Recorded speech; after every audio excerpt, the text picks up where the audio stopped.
America में 2004 को presidential election से 4 दिन पहले न्यूज़ चैनल पर उसामा बिन लादेन की एक वीडियो टेप चलाई गई। ये अमेरिका की हिस्ट्री में बहुत इम्पोर्टेंट इलेक्शन था। इलेक्शन के उम्मीदवार जॉर्ज बुश और जॉन कैरी दोनों ही ये वादा करके अपनी इलेक्शन कैंपेन चला रहे थे कि सरकार के आते ही उसामा बिन लादेन से 9/11 अटैक का बदला लिया जाएगा। अल जज़ीरा पर चलाई जाने वाली इस वीडियो टेप में उसामा बिन लादेन को काफ़ी सेहतमंद हालात में देखा जा सकता है, जो 9/11 अटैक की जिम्मेदारी पहले से ज़्यादा डायरेक्ट अंदाज में कबूल कर रहा था। इस वीडियो रिकॉर्डिंग का मकसद पूरी दुनिया और ख़ास तौर पर अमेरिका को ये दिखाना था कि दुनिया का मोस्ट वांटेड कहीं न कहीं अपने आप को सेफ महसूस कर रहा है। ठीक उसी वक्त जब उसामा बिन लादेन की वीडियो टेप ने अमेरिका में तहलका मचा रखा था, वर्जीनिया में मौजूद CIA हेडक्वार्टर्स में भी लादेन को ढूंढने के लिए जो स्पेशल टास्क फोर्स बनाई गई थी, उसकी हर तरकीब, हर लीड ठंडी पड़ चुकी थी। CIA के लिए ये सिचुएशन काफ़ी ही फ्रस्ट्रेटेड थी, क्योंकि जो उसामा बिन लादेन आज अपनी कामयाबी के गीत गा रहा था, ठीक 3 साल पहले CIA उसे पकड़ने के काफ़ी करीब थी। नाज़रीन, 9/11 सानिया के अगले ही महीने अमेरिका के अफ़गानिस्तान पर कब्ज़ा करके अल-कायदा के फाइटर्स को मुल्क ईस्टर्न पार्ट में धकेल दिया गया। उन्हें यहाँ तोरा बोरा के घरों के अंदर छुपा लिया। CIA का ख्याल था कि उसामा बिन लादेन भी यहीं ही है। लोकल अफ़गानियों के साथ मिलकर अमेरिकन आर्मी ने तोरा बोरा में अल-कायदा के खिलाफ खूब जंग लड़ी, लेकिन जब जब उनको कोई कामयाबी नहीं मिली, उन्होंने एयर स्ट्राइक का फैसला कर लिया। पर जब तक उन्होंने हमला किया, तब तक उसामा बिन लादेन यहाँ से निकल चुका था। लड़ाई ख़त्म होने के बाद सिर्फ 20 लोग पकड़े गए और CIA उसामा बिन लादेन को पकड़ने का बड़ा मौका गंवा बैठी थी। लेकिन CIA को ये नहीं पता था कि यहाँ से पकड़े जाने वाले 20 में से एक इंसान ऐसा है जो उसामा बिन लादेन को ढूंढने के लिए उनका रास्ता खोल देगा। जी हाँ, ये था मोहम्मद अल-काहतानी। पकड़े जाने से पहले CIA के लिए एक नया नाम था, लेकिन उसने खुद ही अल-कायदा से कनेक्शन की तनकीद की और कहा कि वो यहाँ अफ़गानिस्तान में फाल्कन के शिकार के लिए आया है। लेकिन जब CIA ने उसकी फिंगरप्रिंट रिकॉर्ड की तो वो उनके सिस्टम में मैच कर गया। 9/11 से कुछ हफ्ते पहले इस शख्स ने ऑरलैंडो एयरपोर्ट पर यूनाइटेड स्टेट में एंटर होने की कोशिश की। इसके पास $2800 कैश और 1 वे टिकट था। कस्टम एजेंट ने उस शख्स को शक की बिना पर USA में एंटर होने की इजाज़त नहीं दी और उसको वहीं से वापस भेज दिया। ये वही शख्स था जो तोरा बोरों के घरों से पकड़ा जाने वाला अल-काहतानी था, जिसकी फिंगरप्रिंट CIA के सिस्टम में पहले से रिकॉर्ड थी। ठीक उसी दिन और उसी वक्त जब इस शख्स ने USA में एंटर होने की कोशिश की और ऑरलैंडो एयरपोर्ट के फ़ोन बोर्ड से UAE में मौजूद अल-कायदा के टेलीफोन नंबर पर एक कॉल की गई थी। फ़ोन कॉल के अलावा FBI को उसी दिन और उसी वक्त ऑरलैंडो एयरपोर्ट पार्किंग के बाहर एक लावारिस गाड़ी खड़ी हुई मिली। ये गाड़ी मोहम्मद अता ने रेंट पर ली थी, वही मोहम्मद अता जिसने 9/11 अटैक में अमेरिकन एयरलाइन फ़्लाइट 11 को वर्ल्ड ट्रेड सेंटर के नॉर्थर्न सेंटर से टकराया था। इस सारे वाक़ये की मोहम्मद अल-काहतानी के साथ कोई ना कोई कनेक्शन तो ज़रूर था। इन्वेस्टिगेशन टीम ने यह नतीजा निकाला कि अल-काहतानी को भी 9/11 में हिस्सा लेकर यूनाइटेड एयरलाइन फ़्लाइट 93 को हाईजैक करना था। वो फ़्लाइट जो 9/11 में अपना मकसद पूरा नहीं कर पाई और पेंसिल्वेनिया में उस वक्त क्रैश कर गई जब पैसेंजर जहाज़ पर दोबारा कंट्रोल पाने की कोशिश कर रहे थे। इन सारे हालात को देखकर मोहम्मद अल-काहतानी से एक बार फिर से इंट्रोगेशन की गई। अब की बार उसने अपना कनेक्शन अल-कायदा के साथ जाहिर कर ही दिया। 3 महीनों के बाद मार्च 2002 में अबू जुबैदा नामी अल-कायदा के साथ एक और मेंबर पकड़ा गया, जो ग्रुप को मुख्तलिफ सामान पहुंचाने का काम करता था। उसने CIA को खालिद शेख मोहम्मद को पकड़वाने में भी मदद की और 1 साल बाद उसको भी पकड़ लिया गया।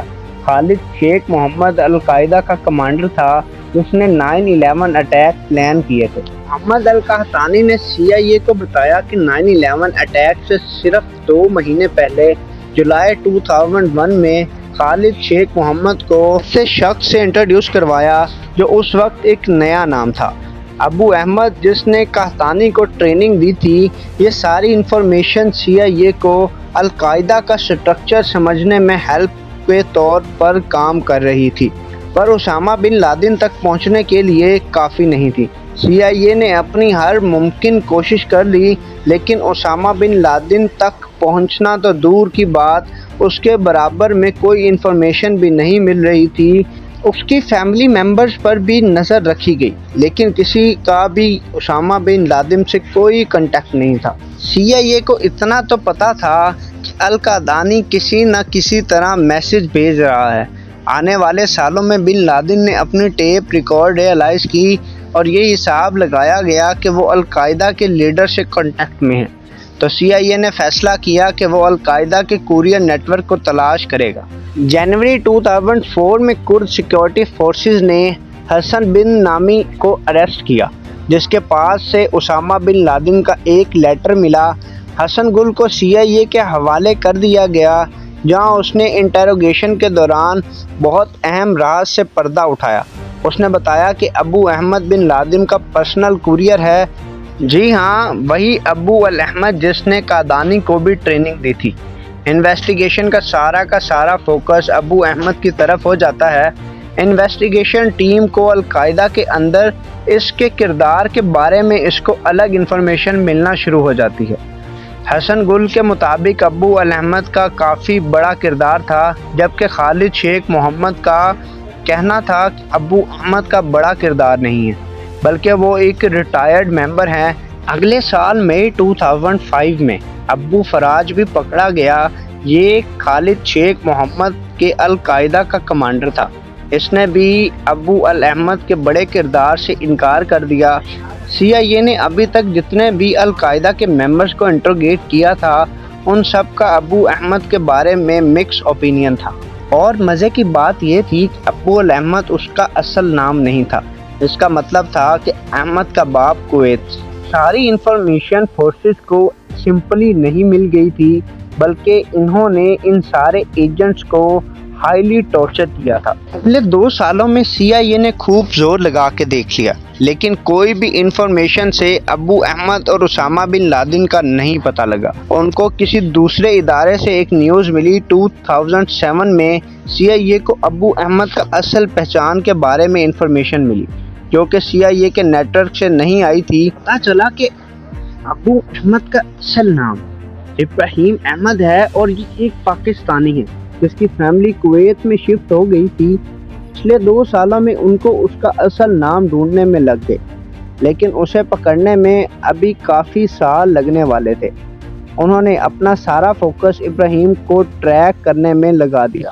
انہوں نے مڈل ایسٹ سے آنے والی پاکستان میں ہر کال کو ٹیپ کیا۔ تقریباً 3 سال کے عرصے میں لاکھوں کالز کو ٹیپ کرنے کے بعد ان کو ایک کال پر شک ہوا۔ وہ آپس میں عربک اور پشتو زبان میں بات کر رہے تھے۔ اس کی کال کے درمیان میں پاکستان والے شخص نے کہا، میں انہی کے ساتھ کام کر رہا ہوں جن کے ساتھ پہلے تھا۔ CIA کو شک ہوا کہ یہی ابو الاحمد ہے، اور اس کے علاوہ پاکستان والے شخص کی لوکیشن کو ٹریک کرنا شروع کر دیا گیا۔ فون کو بند کرتا اور پھر چلاتا تاکہ وہ اپنی لوکیشن کو بند کر سکے، اور یہ موبائل وہ تب آن کرتا تھا جب وہ پشاور جاتا تھا۔ ان سب سے انویسٹیگیشن ٹیم کو پکا یقین ہو گیا کہ یہی ابو الاحمد ہے، لہٰذا اب گراؤنڈ لیول پہ اس کی چیکنگ شروع کر دی گئی۔ اگست 2010 میں اس پاکستانی ایجنٹ کو یہ کام دیا گیا۔